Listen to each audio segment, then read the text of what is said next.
Guys, Atco here, and we're back at Queensland Raceway, our test track. And as you might be able to tell, we're in a rear-wheel drive car today, the Kia Stinger GT. A pretty strong engine up front, twin turbo V6, 274 kilowatts and 510 newton meters of torque. It's my first time in this car actually, so it's a pretty exciting day because I've heard some really good things about this car. And it seems like a lot of fun, but can it do a lap time? Can't wait to see how it stacks up on the track compared to the other cars because it's got some pretty good potential.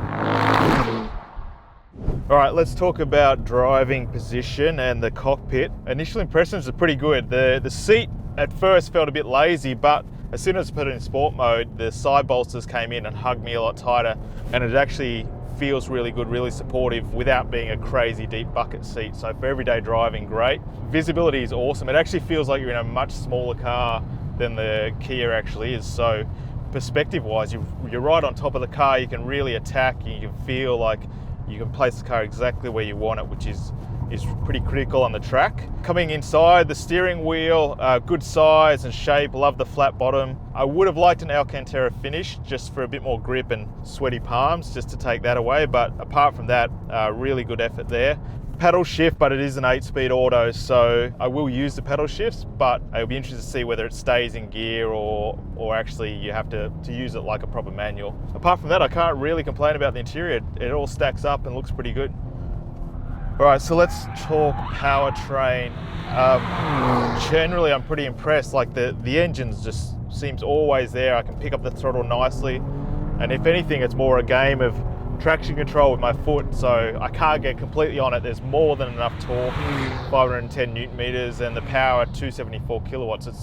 It's pretty solid, and as you expect from a twin turbo V6, like the power band's reasonably wide as well, and I think it starts at 1300 RPM and all the way up to 4500 the torque curve. So really you can be in the wrong gear and it doesn't really matter. It just seems to pull out. So that's super positive and great for on-road driving as well, because it's just flexible. It doesn't really matter what gear I'm in.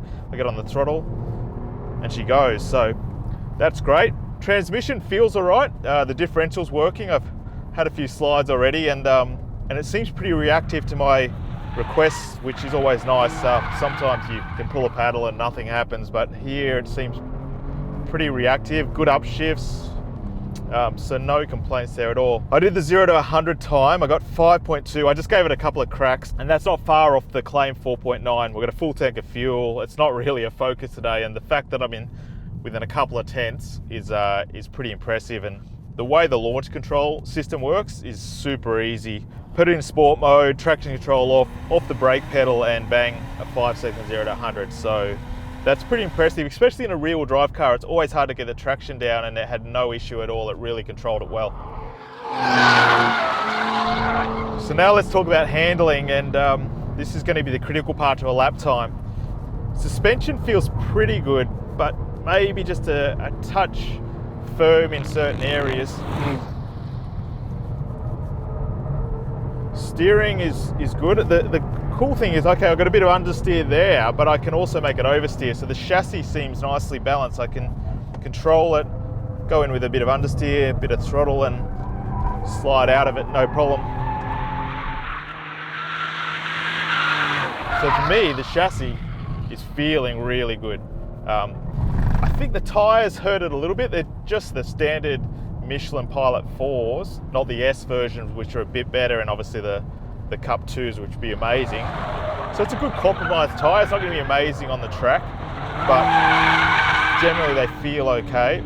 They haven't dropped away yet, but it is an issue you can have with road tyres that pretty soon after the first lap they start to drop away. So that can be a problem.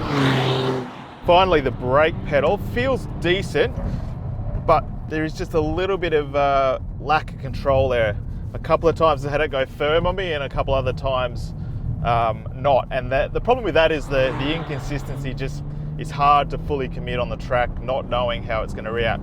The smoother you are with the application, then the better the control. If you jump on it quickly, it probably thinks you're in an emergency stop, and it tries to react and brings the ABS in a bit quicker.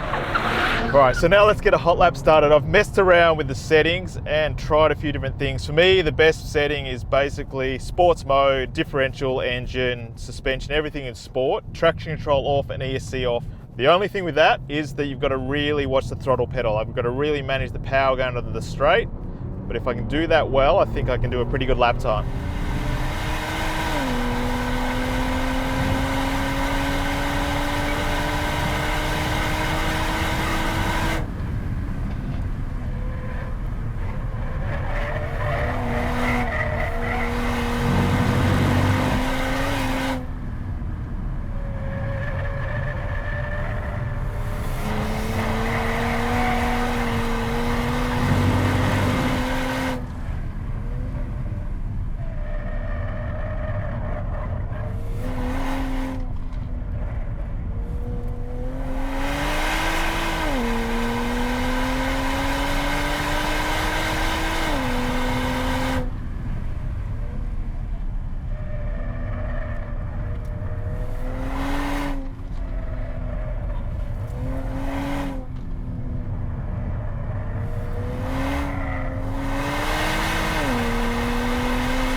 There you go, guys. A pretty solid time, 60.64, so just over the minute mark, but I think that's a solid effort by the Stinger.